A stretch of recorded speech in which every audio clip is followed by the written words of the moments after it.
চাকরি ছাড়বো কিনা এটাই তো ছাড়বেন কিনা স্যার? ছুটি নেবো কিনা মানে কিভাবে? ভাই এত ব্যস্ত হয় না এর প্রেসিডেন্স আছে এই বিজয় বাংলাদেশের বিজয় এই বিজয় আমাদের যে অভূতপূর্ব গণতান্ত্রিক উত্তরণ হয়েছে তার বিজয় এই বিজয়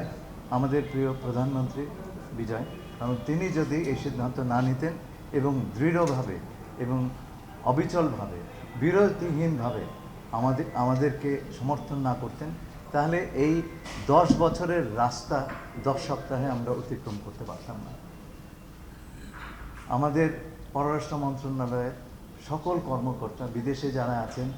বিভিন্ন দূতাবাসে নিরলসভাবে কাজ করেছেন আমাদের পররাষ্ট্র প্রতিমন্ত্রী এবং মাননীয় প্রধানমন্ত্রীর পররাষ্ট্র বিষয়ক উপদেষ্টা আমরা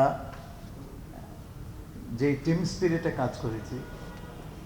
এই বিজয়ের পেছনে তার অবদান ছিল বিপুল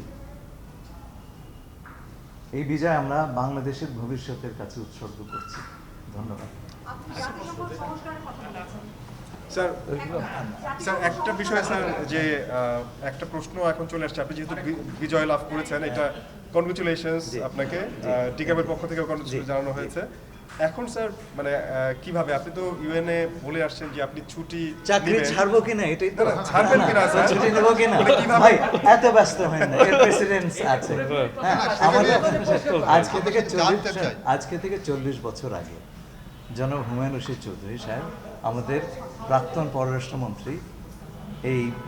জাতিসংঘের সাধারণ পরিষদের সভাপতি নির্বাচিত হয়েছিলেন I was his private secretary right এবং তার সঙ্গে আমরা কাজ করেছি উনি 2 পদেই পূর্ণকালীনভাবে কাজ করতে পেরেছেন সেই সময় সেটা ইন্টারনেট পূর্বযুগ ছিল আজকে কিন্তু আপনি সিজলেসলি দুটো কাজ করতে It is normal to do so. It's normal to do so. Under the